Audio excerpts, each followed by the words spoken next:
예레미야 12장 1절로 봉독하겠습니다. 여호와여, 내가 주와 변론할 때에는 주께서 의로우시니이다.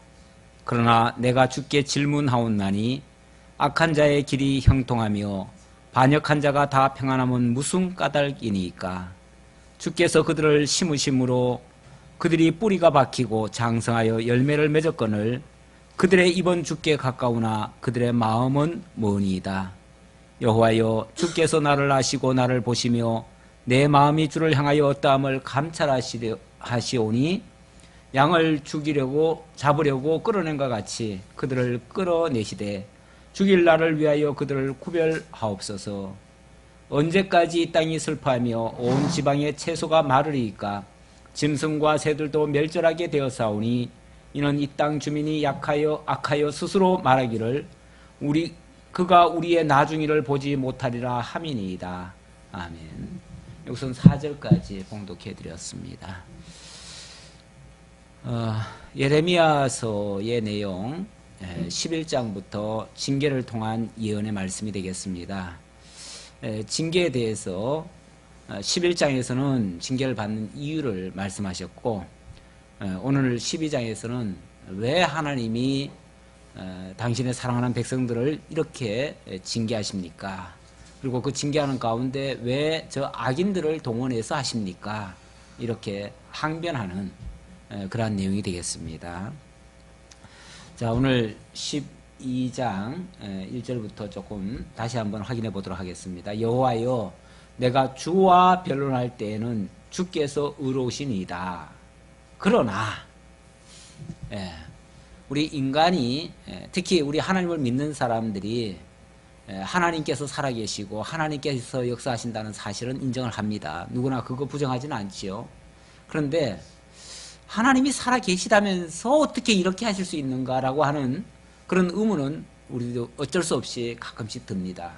왜냐하면 우리는 항상 자기 기준으로 생각을 하거든요. 그래서 하나님이 나의 하나님이시고 나를 사랑하시고 나를 인도하시고 그러면 당연히 좋은 곳으로 인도하시고 잘되게 하시고 성공하게 하시고 또 대적들은 막아주시고 뭐 안 좋은 일들은 다 제거해 주시고 이렇게 해주시리라고 생각을 합니다. 그게 우리들의 기본 생각이죠.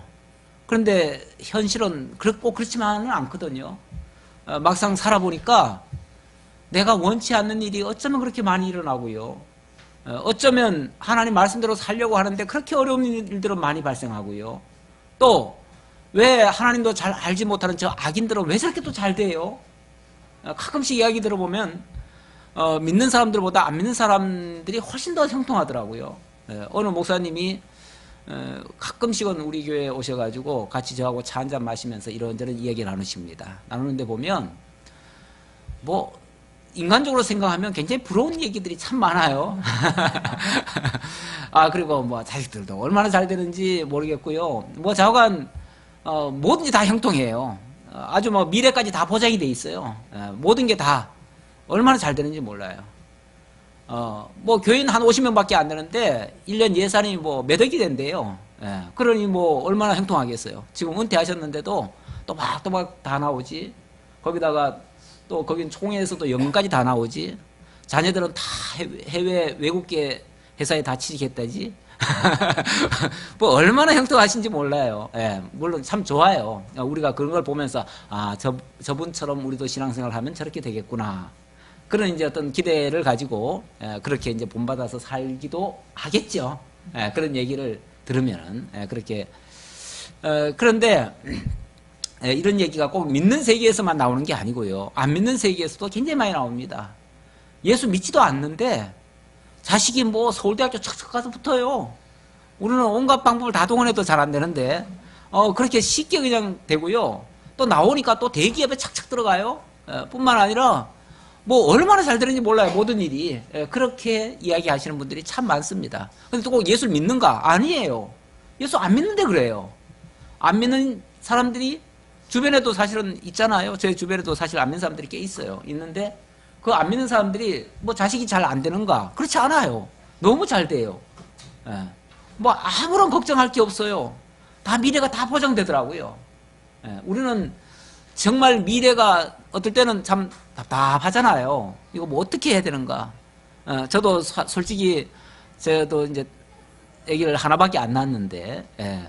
그 당시 제 느낌이 뭐였냐면요. 앞이 걱정이 되더라고요. 솔직히 더 나을 걸 생각하니까 걱정이 돼서 머뭇머뭇거리다가 결국은 못 놓은 거죠. 그렇게 됐는데 그만큼 우리 믿는 사람들, 그래서 특히 우리 목사님들 간에는요, 우리 특히 강남노회 목사들 가운데서는 자녀 한 사람인 경우가 참 많아요. 가만히 얘기 들어보니까 다 비슷한 생각을 했더라고요. 그러니까 왜냐하면 이 목회라고 하는 게 미래가 보장이 안 돼 있잖아요. 그만큼 정말 하나님의 일을 한다는 것은 어떤 면에서 광야로 나가는 것 같은 느낌인데, 자식까지 줄줄이 달려 있으면 곤란하잖아요. 우리 옛날에 저를 가르쳤던 그 신학교 교수님은 늘 그런 소리 했어요. 아예 그냥 보따리 싸놓고 옮길 생각하고 있으라고 그랬어요. 어디 이사를 가도 보따리를 풀지 말라고 그랬어요. 우선 밥 먹을 것만 풀어놓고, 솥단지만 풀어놓고, 나머지를 항상 싸놓고 있으래요. 여차하면 어디로 가야 되니까. 나는 처음에 목회하면 그렇게 하는 줄 알았어요. 그렇게 해야 되는 줄 알았어요, 당연히. 그런 생각 가지고 시작을 했기 때문에, 솔직히, 그런 생각, 미래에 대한 보장이 안 되니까, 그런 생각을 했는데, 근데 안 믿는 사람들은 어쩌면 그렇게도 잘 되는지 몰라요. 여기에 대해서 정말 하나님을 잘 믿으려고 막 정말 결심하고 아주 서원까지 해놓고도 가끔씩은 항변이 안 될 수가 없지요. 어떻게 하나님 사랑하신다면서요, 날 지켜주신다면서요, 내 보장하신다면서요, 하나님이 내 기업 되어주시겠다고 하셨으면서 왜 이러셔요? 이런 소리가 왜 안 나오겠어요? 예. 여호와여, 내가 주와 변론할 때에는 주께서 의로우시니이다. 맞아요. 하나님한테 따져대면요, 하나님 말씀 100번 옳지요. 주의 말씀은 의로우시니이다. 주의 말씀 뭐 틀린 일이 있습니까? 따질 거는 많은데 막상 따져보면 내 말은 불의하고 하나님의 말씀은 옳아요. 그러니 막상 깊이 들어가 보면은 할 말이 없어요. 그러나 또 안 물을 수도 없잖아요. 그렇죠? 안 물을 수도 없어요. 답답하니까. 그래도 뭐 하나님 말씀 틀림없이 옳겠습니다만은 그래도 답답한 거는 좀 따지겠습니다. 그 말이죠. 그래서 예레미야가 하는 말이에요. 예레미야가 하나님의 말씀을 계속 들어왔으니까 하나님의 말씀 옳다는 거 왜 모르겠어요? 알지요. 그러면 내 입이 말문이 막히죠. 할 말이 없어요, 사실은. 없지만은 그래도라는 게 있지요. 그러나가 있지요. 그래도 이거는 정말 궁금해서 미치겠습니다. 기왕이면 이렇게 좀 해주시면 안 됩니까? 라고 하는 자기 바람도 있겠죠. 그러니까 그러나 하면서 또 질문하는 거죠. 알지만, 하나님 말씀이 옳다는 건 알지만, 내 생각이 틀리다는 건 알지만, 그래도 한번 여쭤보겠습니다. 그 얘기예요. 그러나 주께 내가 질문하옵나니 악한 자의 길이 형통하며 반역한 자가 다 평안하면 무슨 까닭이니까. 우리가 좀 잘못해가지고 징계받고 그러는 거는 뭐 이해가 갑니다. 하지만 하나님이 악한 자니까 우리를 벌한다 그러면 할 말은 없는데, 그러면은 우리보다 더 악한 자는 왜 하나님이 가만 내버려 두십니까? 그 말이죠. 그렇잖아요. 하나님이 우리 보고 너희들이 악하니까 내가 징계하겠다 그러셔요.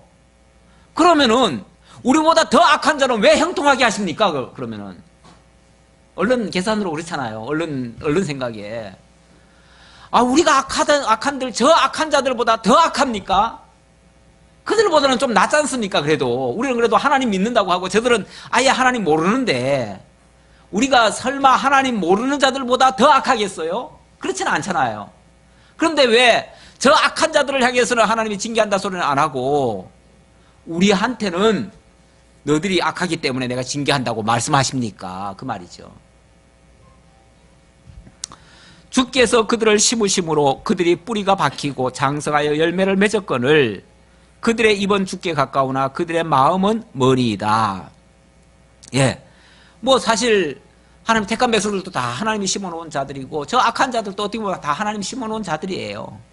하나님 필요에 의해서 다 쓰고 계시는데, 그렇다면 설령 우리에게서 만약에 좀 잘못된 게 나왔다고 칩시다. 치는 게 아니라 실제 잘못된 게 나왔지요. 나왔더라도 그게 어디서 나온 거예요? 하나님이 심어가지고 나온 거잖아요. 하나님이 심어가지고 그 열매가 나온 거잖아요. 그렇죠? 그러면 하나님이 쉽게 말하면 우리 보고 이렇게 못되게 만들어 놔가지고 우리가 지금 못된 짓을 지금 하고 있는데, 그래놓고 우리에게서 열매가 지금 못된 열매 나왔다고 하나님이 체크하시면 그럼 어쩌란 말입니까? 날 만들어 놓으신 분도 하나님이고 날 이렇게 지금 인도하시는 분도 하나님이신데, 그래서 우리가 지금 나쁜 짓 했다고 하나님이 또 벌하시면은 그럼 나보고 어쩌란 말입니까? 일리 있지요? 예, 모든 항변에는 다 일리 있습니다. 저 마구리 공동묘지에 가도요, 왜 죽었는지 다 이유가 있어요. 그러니까 할 말 없는 사람은 없어요. 이 세상에 태어났으면은 다 할 말이 있어요. 예. 다 자기 변명도 있고. 네. 그런데 어쨌든 그들의 입은 죽게 가까우나 그들의 마음은 머니이다. 그런데 인생이요, 인간들이 말은 다 하나님 믿는다고 하고 다 하나님 앞에 가까이 한다고 하면서도 실제 마음은 하나님과 멀리 떨어져 가지고 자기 길을 가고 있는 사람들이 더 많지요. 뭐 그러니까 그렇겠죠. 예. 여호와여, 주께서 나를 아시고 나를 보시며 내 마음이 주를 향하여 어떠함을 감찰하시오니. 예. 그런데 주께서 나를 아시고 나를 보시며 내 마음이 주를 향하여 어떠함을 주님 아시지 않습니까? 하나님 나 알지 않습니까? 그 얘기겠죠. 그 얘기겠죠. 그러면서 감찰하시오니 양을 잡으려고 끌어낸 것 같이 그들을 끌어내시되 죽일 날을 위하여 그들을 구별하옵소서. 어쩌면 뭐 양이 잡혀서 끌려 나오면은 죽임 당하는 겁니다. 당하지만은 그러나 그들 가운데서도 어차피 다 쉽게 말하면 다 지금 망하게 생겼지만은 그래도 그 중에서 좀 구별은 해야 되지 않겠습니까? 그 얘기예요. 쉽게 말하면은 지금 이스라엘 백성들도 쉽게 말하면 망하게 생겼어요. 그래서 이제 곧 죽게 생겼어요. 죽을 때 죽을 값이라도 뭐는 해야 돼요? 좀 그래도 하나님의 마음으로 하나님을 향한 사람과 마음으로 향하지 않은 사람과 뭐 좀 구분해 가지고 하나님이 좀 심판해 주셔야 되지 않겠습니까? 그런 얘기예요. 그러니까 진짜 하나님을 알지 못하고 대적하는 자들이 있을 수도 있겠죠. 그리고 그 가운데서는 정말 중심으로 또 하나님을 향하는 사람도 있을 거 아니에요. 그러면은 하나님 무조건 다 심판해 가지고 니들이 모조리 그냥 다 멸절당하게 하지 마시고 그 중에서 그나마 마음적으로 하나님을 향하는 자라가 있으면 그들이라도 좀 이렇게 선별해서 하나님이 따로 이렇게 니는 그래도 그 중에서 좀 착하니까 너는 내가 봐주겠다. 뭐 이런 맛이라도 있어야지. 그래야 예수 믿는 맛이 좀 있죠. 그렇죠? 그래서 우리가 혹시 환난을 받더라도 어려움을 당하더라도 막상 전쟁이 나더라도 우리는 좀 보호를 받아야지. 그래야 우리가 예수 믿는 뭐 맛이라도 좀 날 거 아니에요. 지금 그 얘기죠. 예. 그런데 언제까지 이 땅이 슬퍼하며 온 지방의 채소가 마르리까? 그런데 현상을 보니까 싹이 노라요. 지금 다 죽게 생겼어. 쉽게 말하면 다 같이 다 망하게 생겼어요. 악인들이 망하는 거는 뭐 그렇다고 쳐도 왜 그 일에 우리 의인들까지 다 망하게 생겼고, 그나마 그 중에는 중심으로 그래도 하나님 바라는 자들도 있을 텐데 그들마저 왜 다 망하게 생겼습니까? 이런 얘기죠. 예. 그러면서 그 이유는 이 땅 주민이 악하여 스스로 말하기를 그가 우리의 나중일을 보지 못하리라 함이니이다. 그가 우리의 나중일을 보지 못하리라 함이니이다. 이 말은 우리의 이제 미래는 없어. 다 끝났어. 더 이상 하나님 믿는 것도 의미 없어. 다 이러고 있다 그 말이죠. 사람이 그 현실에 대한 해석이 안 떨어지면요, 절망을 하고 낙심하고 포기를 하는 그런 상황에 빠지게 됩니다. 어쩌면 이 백성들이 지금 다 자포자기에 빠져 있고 그대로 그냥 다 망할 수밖에 없는 그 상황에 직면해 있음을 지금 예레미야 입을 통해서 소개하는 내용이 되겠습니다. 자, 이렇게 예레미야가 하나님 앞에 항변삼아 얘기를 하니까 하나님의 응답이 나옵니다. 하나님이 뭐라고 얘기를 하시는가? 예. 포기하지 말고 끝까지 소망으로 참고 기다려라. 이제 이런 말씀이에요. 그런 말씀을 5절부터 하고 있습니다. 만일 내가 보행자와 함께 달려도 피곤하면 어찌 능히 말과 경주하겠느냐?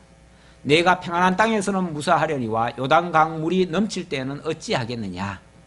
쉽게 말하면 아직 시작도 안 했는데 벌써부터 징징대면 어떡하냐 그 말이죠. 예. 이제 하나님이 이제 시작하려고 하는데 아직 일도 안 당했어요. 안 당했는데 벌써 죽겠다고 난리치면 어떡하냐 그 말이죠. 지금 네가 이제 걸어가는 모습은, 지금 너가 걸어가는 그 길은 무슨 길과 같아요? 지금 보행자와 함께 걸어가는 정도밖에 안 돼요. 예. 그런데 그거 가면서도 벌써 피곤해하면 이제 앞으로 닥칠 일은요, 이거보다 훨씬 더 큰 일이에요. 이제는 뭐 말을 타고 막 달려오는 자들과 막 대응해서 싸워야 될 그 판국이에요. 쉽게 말하면 아직은 그냥 작은 말다툼 정도고, 앞으로는 진짜 총칼에 의해서 지금 죽임 당해야 되는 아주 그 치열한 그런 일이 벌어질 거예요. 그런데 벌써부터 낙심해가지고 좌절하고 그렇게 쓰러지려고 하면 어떡하냐. 이 다음에 더 큰 일을 당할 건데 이것도 감당 못하면 그건 어떻게 감당할래 그 말이죠. 예.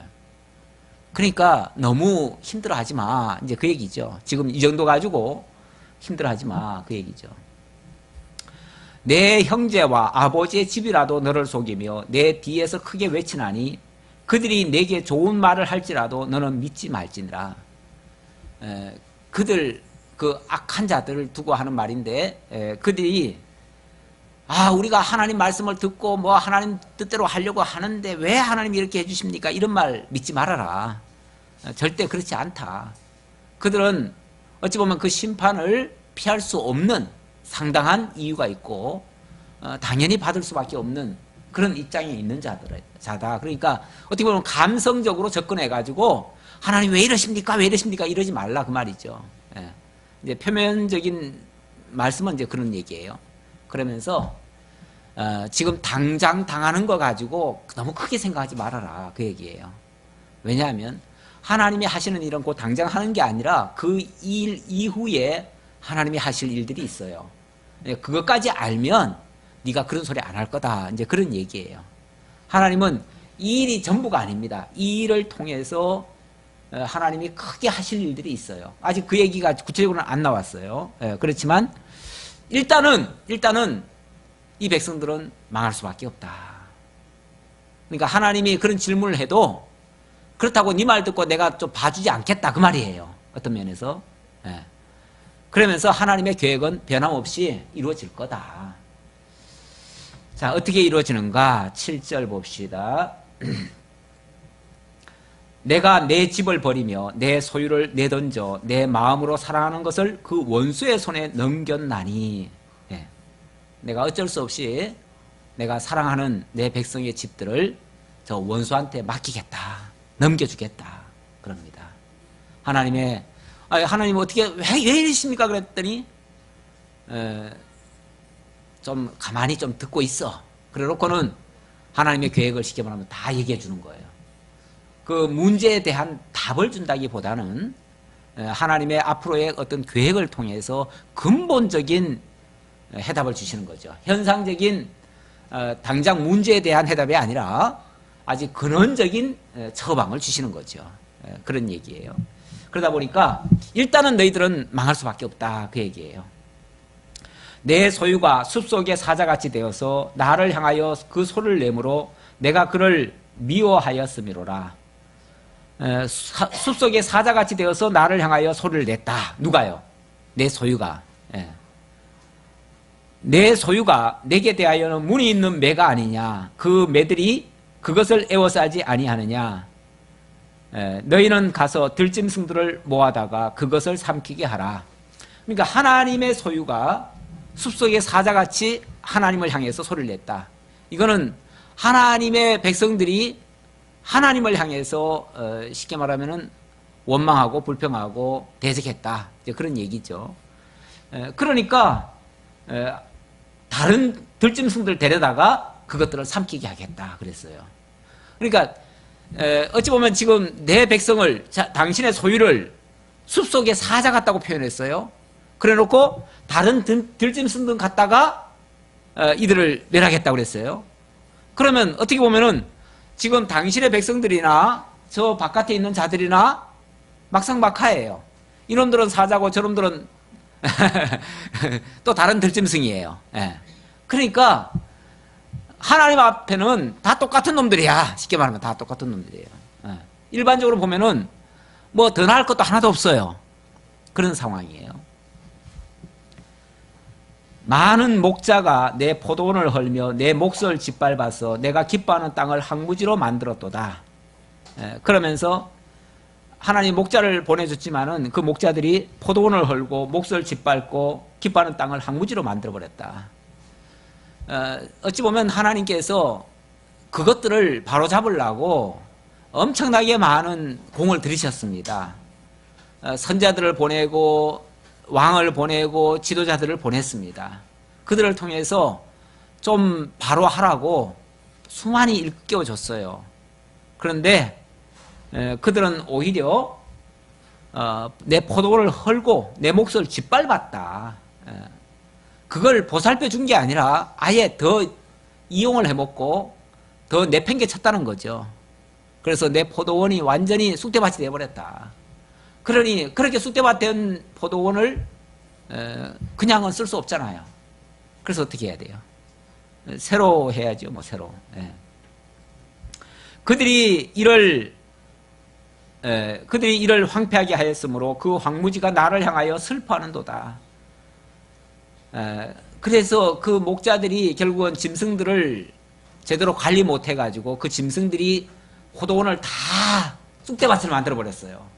그러니 그 쑥대밭이 하나님을 향해서 막 호소를 하고 있다는 거예요. 그러니 그 땅을 하나님이 고쳐야지요. 고치려면은 결국은 그걸 망가뜨린 그 목자나 그 짐승들, 들짐승들을 뭐 제거를 하든지 때려잡든지 뭘 해야지요.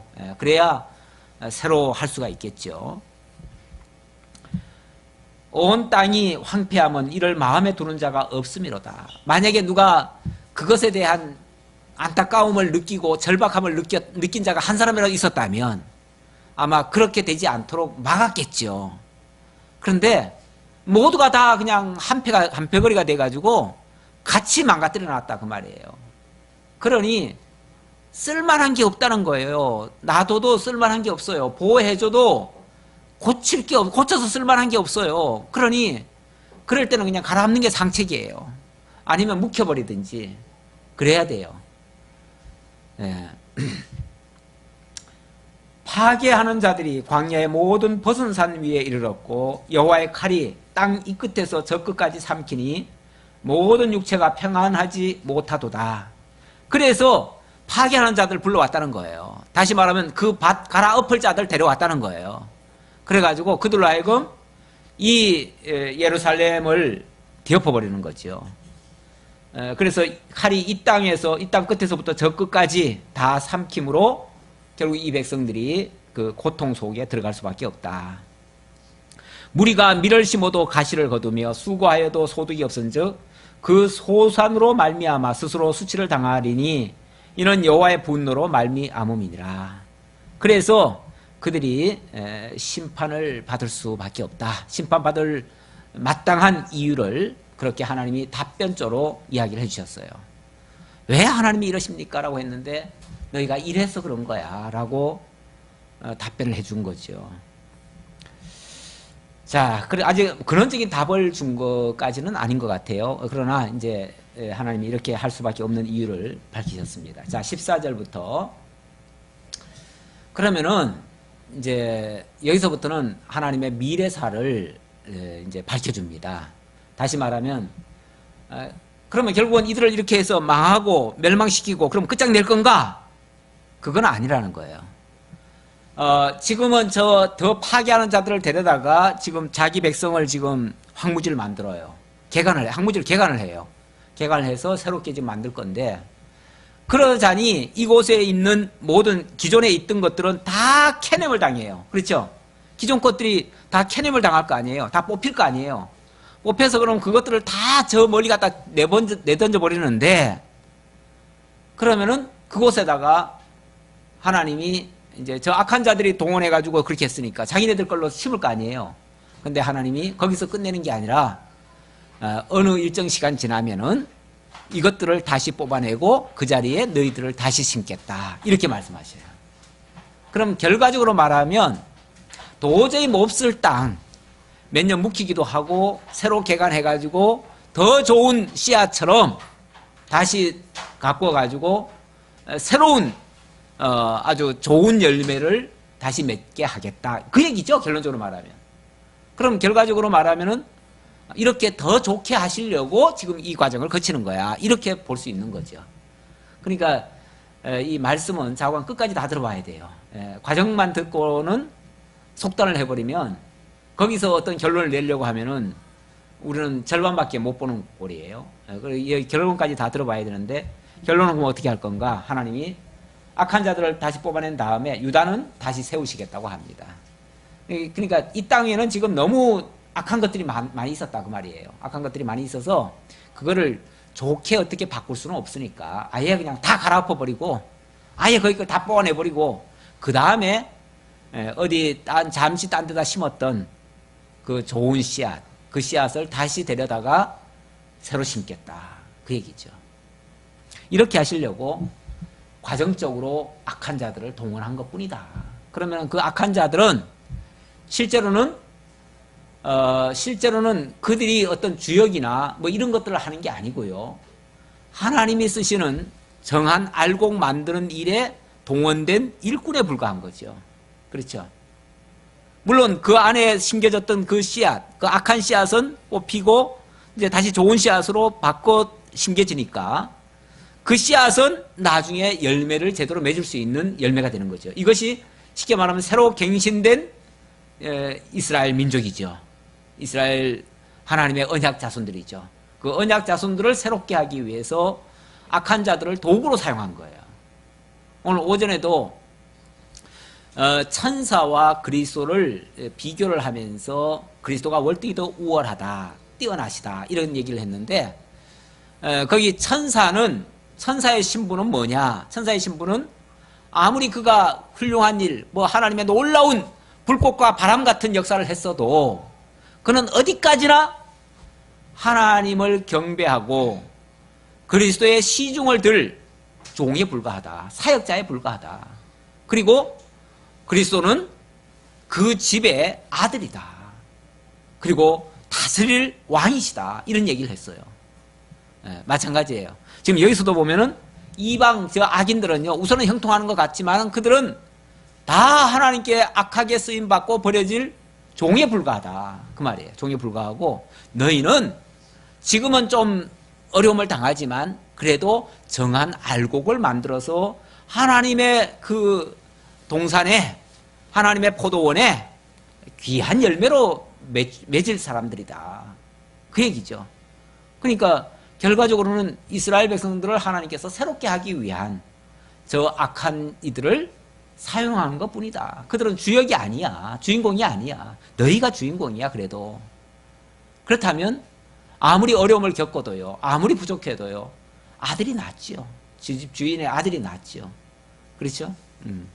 그래야 좋은 결말이 있는 거죠. 그 악하게 쓰임 받는 것들은요, 끝이 없어요. 결말이 너무 안 좋아요. 그러니까 이 땅에서는 좋은지 몰라도 하나님이 마지막 추수할 때는 다 그냥 물거품이에요. 그야말로 바람이에요. 사역자로 쓰였을 뿐이에요. 내가 내 백성 이스라엘에게 기업으로 준 소유에 손을 대는 나의 모든 악한 이웃에 대하여 여호와께서 이와 같이 말씀하시니라.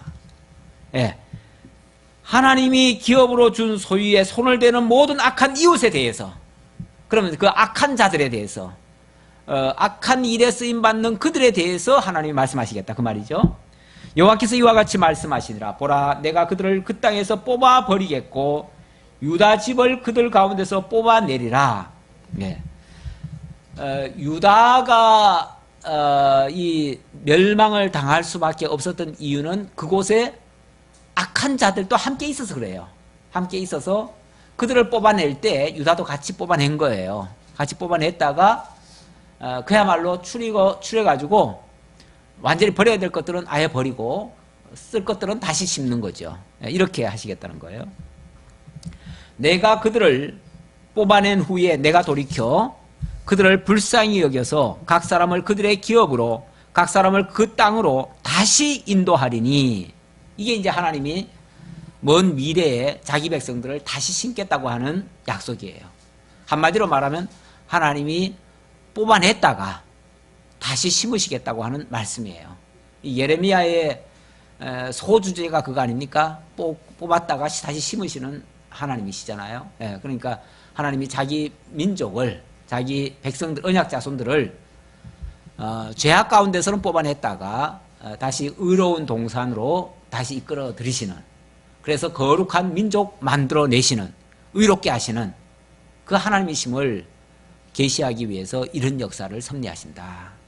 그렇게 말씀드릴 수 있겠습니다.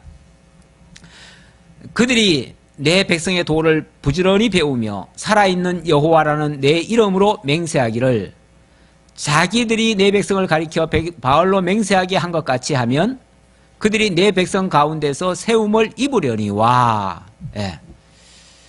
그들이 내 백성의 도를 부지런히 배워서 살아계신 하나님 이렇게 깨닫고 맹세한다면 다시 세움을 입을 것이다. 그러니까 이스라엘 백성들을 하나님께서 정말 하나님을 제대로 깨달아 아는 그런 민족으로 다시 만들겠다는 얘기겠죠. 그러면서 아울러 이것은 저 악한 자들조차도 만약에 하나님을 깨달아 안다면 다시 거기에 참여시킬 수 있다라는 것을 함께 아울러서 하는 말입니다.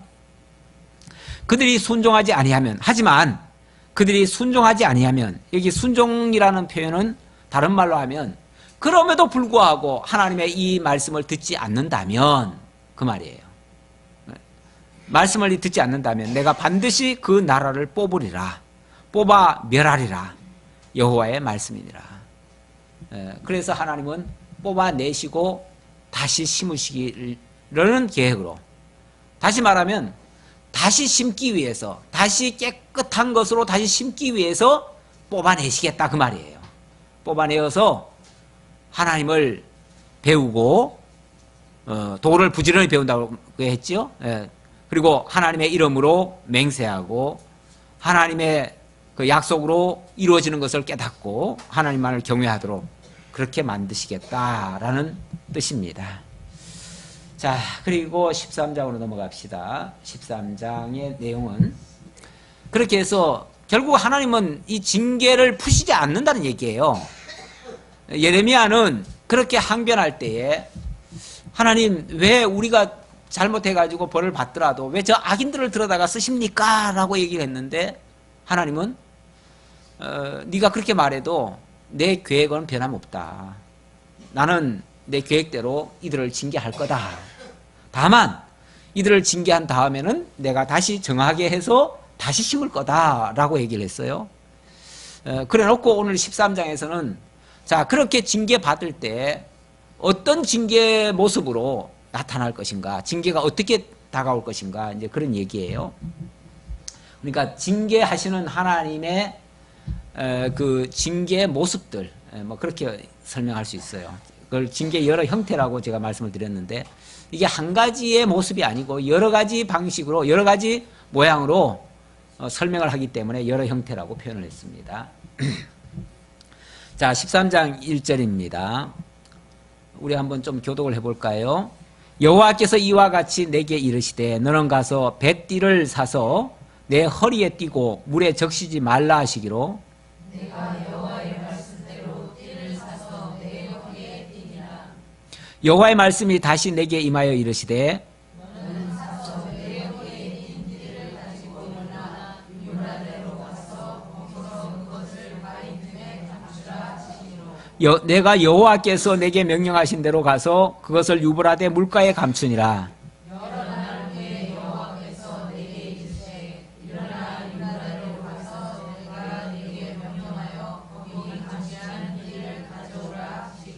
내가 유브라데로 가서 그 감췄던 곳을 파고 띠를 가져오니 띠가 썩어서 쓸 수 없게 되었더라. 이거는 이제 한 예를 통해서 이제 앞으로 어떻게 될 것인가를 보여주는 그런 한 비유적인 사례지요. 예. 띠를 하나, 배띠를 하나 사래요. 사가지고 그걸 띠고 가가지고 저 유브라데 강 어디 어기 쪽에다가 땅을 파고 거기다가 묻어 놓으래요. 숨겨 놓으라 그 말이죠. 그래놓고 일정 기간 지나니까 너 거기 가서 다시 그거 캐와라 그래요. 그래서 캐왔더니 다 썩었죠 뭐. 유브라데가 어딘데요? 유브라데는 강이잖아요. 강가잖아요. 강가에다가 심어놓으니 강가는 항상 습하잖아요. 그러니까 당연히 썩지요. 잘 썩는 데 갖다가 놔둔 거죠. 그러면서 하나님이 뭔가를 가르쳐 주려는 거예요. 뭘 가르쳐 주려고 그렇게 하셨는가? 8절부터 보면은 그 얘기가 나옵니다. 여호와의 말씀이 내게 임하니라. 이르시되 시작. 여호와께서 이와 같이 말씀하시니라. 내가 유다의 교만과 예루살렘의 큰 교만을 이같이 썩게 하리라. 이 악한 백성이 내 말 듣기를 거절하고 그 마음에 완악한 대로 행하여 다른 신들을 따라 그를 섬기며 그에게 절하니 그들이 이 띠가 쓸 수 없음 같이 되리라. 여호와의 말씀이니라. 띠가 사람의 허리에 속한 같이 내가 이스라엘 온 집과 유다 온 집으로 내게 속하게 하여 그들로 내 백성이 되게 하며 내 이름과 명예와 영광이 되게 하려 하였으나 그들이 듣지 아니하였느니라. 예, 띠가 사람의 허리에 속한 같이 내가 이스라엘 온 집과 유다 온 집으로 내게 속하게 했다. 이 말은 이 띠가 뭘 의미했냐면은 하나님의 품 안에 있는 자들이다라는 것을 가르쳐 주려고 내가 이 띠를 가져오라고 한 거다. 그 말이에요. 띠를 우리가 허리를 딱 묶으면은 뭐가 되죠? 딱 내 안에 딱 붙들려 있는 거잖아요. 그러니까 이스라엘 백성들은 엄밀하게 말하면 하나님께 속한 자들이잖아요. 그걸 이제 띠로 표현한 거예요.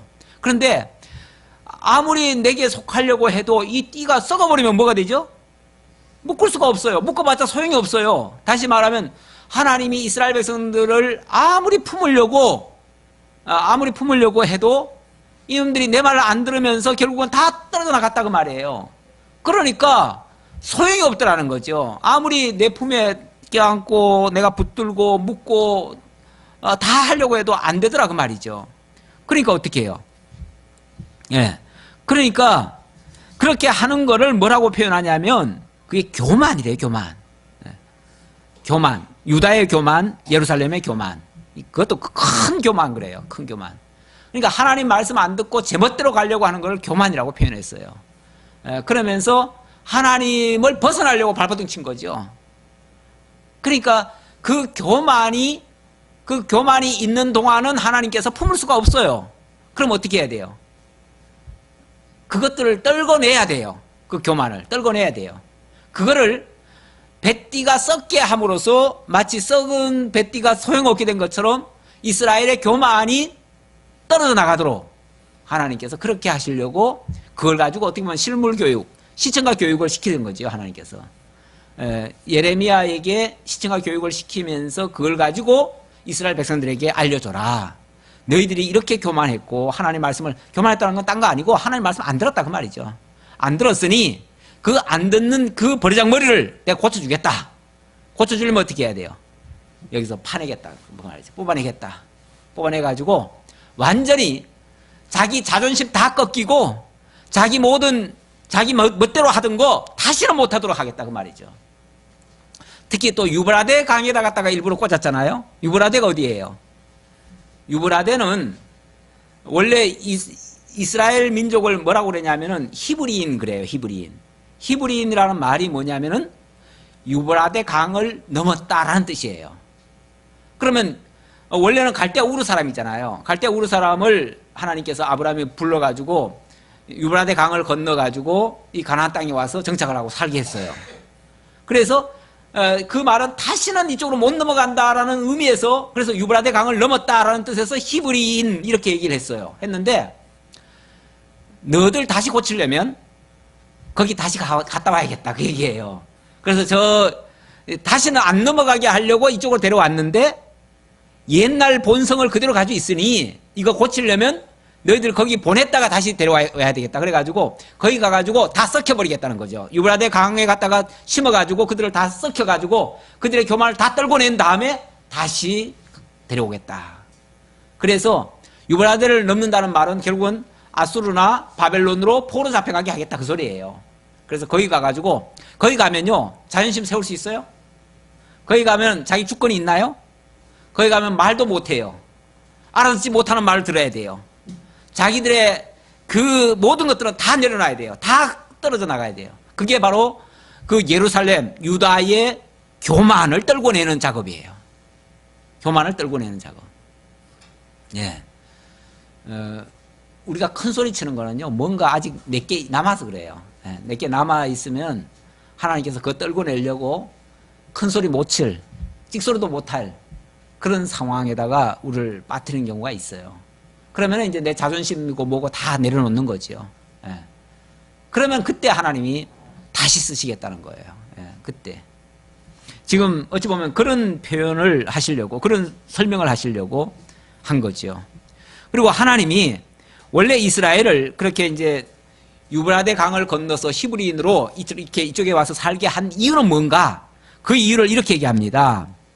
11절에 그들로 이제 내게 속하게 하여 그들로 내 백성이 되게 하며 내 이름과 명예와 영광이 되게 하려 하였으나 하나님이 이스라엘 백성들을 인도해내 가지고 그들로 하여금 목적이 있었어요. 그들을 통해서 하나님이 하시고자 하신 그 어떤 하나님의 계획은 그것들을 통해서 당신의 이름을 드러내고 당신의 이름이 여호와라는 사실을 드러내고 또 당신의 명예 그리고 당신의 영광 이걸 들춰내시겠다는 거예요. 그걸 하기 위해서 했다는 거예요. 그런데 그들이 내 말 안 들어요. 안 들으니까 하나님의 이름이 증명이 될 수 있나요? 하나님의 이름이 명예롭게 될 수 있나요? 영광스럽게 될 수 있나요? 다시 말하면 그들을 통해서는 더 이상 하나님이 증거가 안 돼요. 그러니까 그들을 통해서 당신의 이름과 당신의 명예와 당신의 영광을 드러내려면 좀 미안하지만 너들 유브라데 다시 갔다 와 그 말이죠. 유브라데 다시 갔다 와야 돼. 그래서 정말 죽이기도 하고 살리기도 하고 세우기도 하고 무너지기도 하고 뽑기도 하고 다시 심기도 하시는 그분이 여호와이심을 보여야 돼. 그러려면은 지금은 가야 된다 그 말이죠. 지금은 뽑혀 가야 된다. 우리 하나님이 우리를 잘되게 하고 우리를 뭐 행복하게 이 땅에서 살게 하려는데 목적을 둔 게 아니라 우리를 통해서 당신의 능력을 보이고 당신의 영광을 보이고 당신을 계시하기 위해서 역사를 섭리하셔요. 그러다 보면 경우에 따라서는 우리는 비천한 데 빠질 수도 있어요. 이게 현실이에요. 그런데 가끔은 사람들이 그렇게 생각을 해요. 하나님이 우리를 사랑하신다면서요. 하나님이 우리 편이시라면서요. 하나님은 내 편이시면 항상 날 도와주셔야지. 왜 내가 이렇게 어려움을 당하는데도 하나님 가만 내버려둬요. 나를 도와달라는 게 아니라 그래야 하나님의 이름이 명예가 거스러지지 않잖아요. 그랬는데 사실은 내가 쑥대밭이 돼도 하나님의 이름은 여전히 드러나요. 내가 무너져도 하나님의 영광은 훼손이 안 돼요. 오히려 하나님은 때로는 나를 통해서도 당신의 영광을 보일 수 있어요. 그러려면은 내 기준으로 생각하면 안 돼요. 내 기준으로 하나님의 기준으로 생각해야죠. 그러니까 요거 해석을 잘못하면 자꾸 현실을 가지고 자꾸 원망을 해요. 하나님이 어떻게 그러실 수 있느냐. 제가 지난번 잠깐 그 얘기했죠. 어떤 분이 하나님 전능자라며요. 약간 비꼬듯이 하나님 전지전능하다며요. 근데 왜 이렇게 세상에 악한 자가 많도록 내버려둬요? 그러더라고요. 하나님이 전능하시기 때문에 그렇게도 하실 수 있는 거예요. 하나님 만약에 잘해주는 쪽만 하시면은요, 그리고 나쁜 일은 절대 안 생기게 한다면요, 그러면 하나님 반능자예요. 제가 그런 표현을 잠깐 했는데 뭐 알아들었는지 못 알아들었는지 모르지만은 그렇습니다. 지금 현재 이 세상에 악한 것들이 일어나는 것들도 하나님 전능하시기 때문에 되어지는 거지, 하나님이 전능하지 않고 인간은 다 착하게만 살려고 하는데 하나님이 전능하시지 않으면요 그러면 인간의 뜻대로 다 될 거예요. 그러면 이 세상은요, 벌써 몇천 년 전에 유토피아가 건설됐어요. 그렇죠? 왜? 모든 인류가 다 유토피아를 건설하려고 애쓰잖아요. 그럼 진작 다 됐겠죠. 근데 희한하게 착하게 살려고 발버둥 치면 그 옆에 누가 있어요? 못된 놈이 또 하나 있어요. 그래가지고 그 착한 거를 못하게 그렇게 방해를 놔요. 어쩌면 그렇게 방해꾼들이 항상 있는지 몰라요. 예. 뭐 좀 잘해보려고 하면은 꼭 해방 놓는 자들이 있어요. 그래서 못하도록. 그런데 그래도 실망할 필요가 없는 게 그런 못된 놈들이 옆에 있어가지고 그 사람이 더 빛나. 그 사람의 능력이 더 드러나요. 그러니까 우리 하나님은 그 악한 자들을 동원해서 하나님의 영광을 보여요. 그 바로를 하나님이 쓰실 때 그 얘기 하시잖아요. 내가 바로를 강팍하게 하면 그를 통해서 내 영광을 온 천하에 전파하게 하려고 그런다.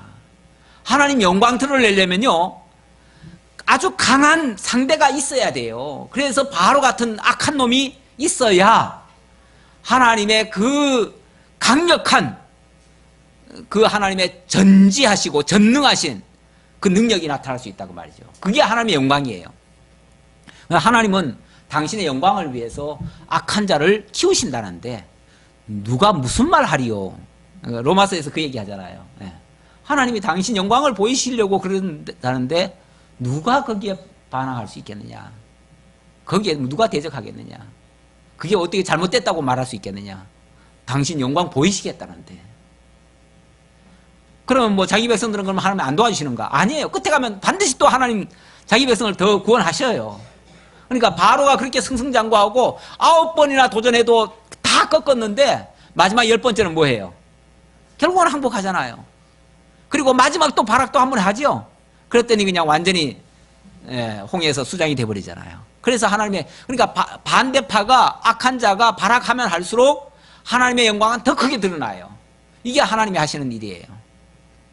그러니까 방법은 물론 우리가 참 좋은 길로만 가고 착한 일만 하고 절대 어려운 일 안 당하고 그래서 하나님의 영광이 나타나는 것도 참 좋은 일인데, 우리가 하나님의 말씀을 좀 잘 안 들었을 때는 하나님이 어찌 보면 그런 방법을 통해서도 하나님 당신의 영광을 드러내신다. 그러니까 결과적으로는 하나님이 이렇게 하시든 저렇게 하시든 하나님은 의로우시다. 하나님이 틀린 건 아니다 그 말이죠. 만약에 잘못됐으면 우리가 잘못한 거고 우리가 실수한 거고 우리가 하나님 뜻을 제대로 몰랐던 거고, 그러니까 어떤 경우에도 원망할 수는 없어요. 불평할 수도 없어요.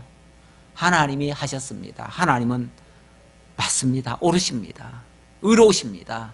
이렇게 우리가 고백하는 것이 맞다.